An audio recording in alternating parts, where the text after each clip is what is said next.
मात्र स्थानिक स्वराज्य संस्थांच्या निवडणुकाला अजूनही मुहूर्त मिळत नाही आणि लागल्या निवडणुका तर काँग्रेस पक्षाची भूमिका काय असणार आहे? 22 जानेवारीला सुप्रीम कोर्टामध्ये ओबीसीच्या विषयासंदर्भात जो मागच्या वेळी याचिका केली होती त्याची तारीख आहे. आता भाजपचे प्रदेशाध्यक्षांचं वक्तव्य कुठंतरी मी ऐकलं की 22 तारखेला निकाल लागणार आहे. म्हणजे त्यांना कदाचित माहीत आहे की नाही मला माहीत नाही, परंतु असं ऐकलं मी कुठंतरी. आणि मार्च एप्रिलमध्ये या निवडणुका होतील असं त्यांनी सांगितलं. आम्ही महाविकास आघाडी म्हणून 22 तारखेच्या निकालाची वाट बघू. निकाल लागल्यानंतर कुठल्या निवडणूक आयोग घेणार आहे ताबडतोब, कारण की जिल्हा परिषदच्या निवडणुका पेंडिंग आहेत, महानगरपालिकेच्या पेंडिंग आहेत, नगरपालिकेच्या पेंडिंग आहेत, नगर परिषदाच्या पेंडिंग आहेत. त्यामुळे नेमक्या कुठल्या निवडणुका पहिल्या टप्प्यात घेणार आणि पावसाळ्यानंतर कुठल्या घेणार हे निवडणूक आयोग ठरवेल आणि मग त्यावेळी महाविकास आघाडी म्हणून आम्ही त्या निवडणुकीला सामोरं जाऊ. राज्यामध्ये साहेब अदानी समूह ग्रामीण शहरी भागामध्ये प्रीपेड मीटर बसवत चाललाय, त्याच्याबद्दल महाविकास आघाडीचं धोरण कसं असेल पुढे? नाही, आम्ही ऑलरेडी त्यावेळी देखील सभागृहात मी बोललो होतो. त्यावेळी उपमुख्यमंत्री देवेंद्र फडणवीसजींनी सांगितलं होतं हे सामान्य लोकांना बसणार नाही. आता मात्र घरोघरी प्रीपेड मीटर आलेला आहे.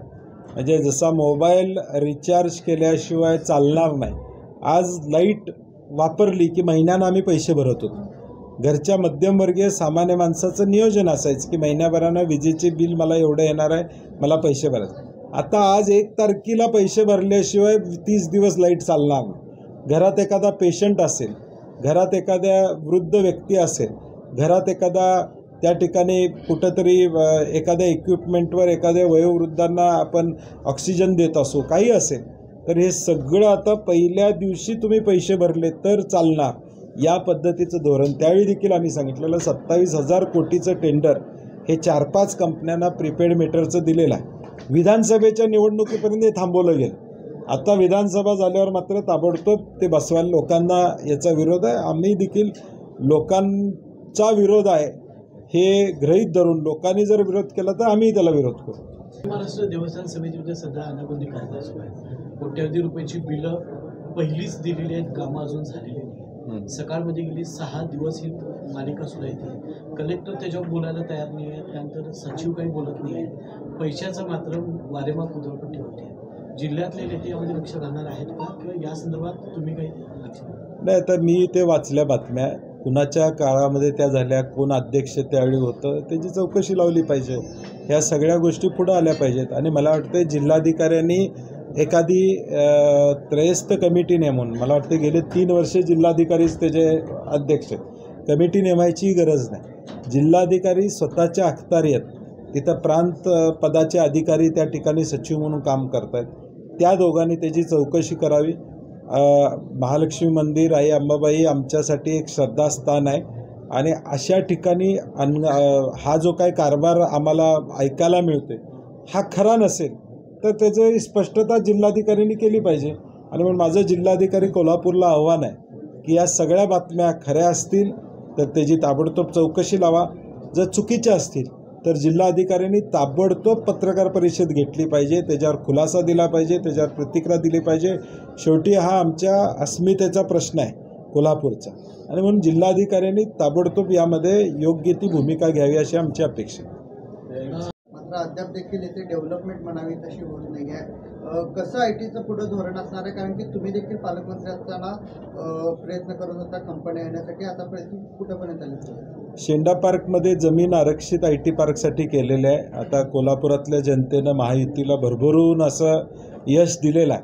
त्यामुळे आता महायुतीच्या आमदारांची, मंत्र्यांची आता नैतिक जबाबदारी आहे की कोल्हापूरचा IT पार्क करणं, शाहू मिलचा विस्तार त्या ठिकाणी करणं, कोल्हापुरातले रस्त्यांचं नियोजन त्या ठिकाणी करणं, एकूणच या तालुक्यातली रखडलेली धरणं असतील, रखडलेले अनेक प्रकल्प असेल. हातकणंगल्यात लॉजिस्टिक पार्क होणार होता, तो लॉजिस्टिक पार्कचा विषय प्रामुख्याने या ठिकाणी असेल.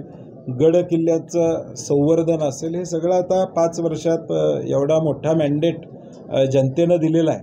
त्यामुळे आता त्या लोकांनी काम करावं अशी आमची अपेक्षा आहे. शक्तीपीठ महामार्गाच्या निमित्तानं मुख्यमंत्री पुन्हा एकदा ते आपण करणारच असं म्हणताय. कुठलं शक्तीपीठ महामार्ग गोवा येऊ दे. आता रद्द केलेलं नोटिफिकेशन कोल्हापूरचं निवडणुकीच्या आधी, आता प्रीपेड मीटर सारखं आहे का बघू, थोडे दिवस जाऊ देत. विधानसभेचे ठाकरे गटाला सुद्धा आता मोठ्या प्रमाणात गळती लागल्याचं सांगतो. त्यावर ठाकरे आता पुन्हा ॲक्टिव्ह झालेले आहेत. काँग्रेसची पुनर्बांधणी होणार आहे का, किंवा काँग्रेसमध्ये नवीन घडामोडी आता काय होतात त्या 5 वर्षामध्ये बांधणी संदर्भात काय सुरू? नाही, काँग्रेस वर्किंग कमिटीची बैठक आमची बेळगावला झाली. त्यामध्ये महाराष्ट्राच्या निकालाबद्दल देखील विस्तारानं चर्चा झाली. 4.5 तास बैठक त्या ठिकाणी झाली. आम्ही आमचं आत्मचिंतन केलेलं आहे. रमेश चेन्नितलाजी मुंबईत आले होते. आम्ही एकत्रितपणे पराभूत उमेदवार आहेत त्यांना घेऊन आम्ही एकत्रितपणे बसलो होतो. कारणं काढली की कशामुळं काय झालं, कुठं आम्ही कमी पडलो का, काही सीट वाटपामध्ये वेळ लागला त्याच्यामुळं काय आम्ही मागं पडलो का, याचं सगळं कारण मीमांसा आम्ही प्रदेश पातळीवर त्या ठिकाणी केलेले. शेवटी पक्ष म्हणल्यावर यशाचं ज्यावेळी आम्ही जबाबदारी घेतो, यशाची कारणं ज्यावेळी आम्ही सांगतो त्यावेळी अपयशाची कारणं देखील हुडकणं आमची जबाबदारी, आणि म्हणून ती आम्ही कारणं काढलेली आहेत आणि पुन्हा एकदा जोमानं काँग्रेस पक्ष उभारलेला आपल्याला दिसून येईल. चला.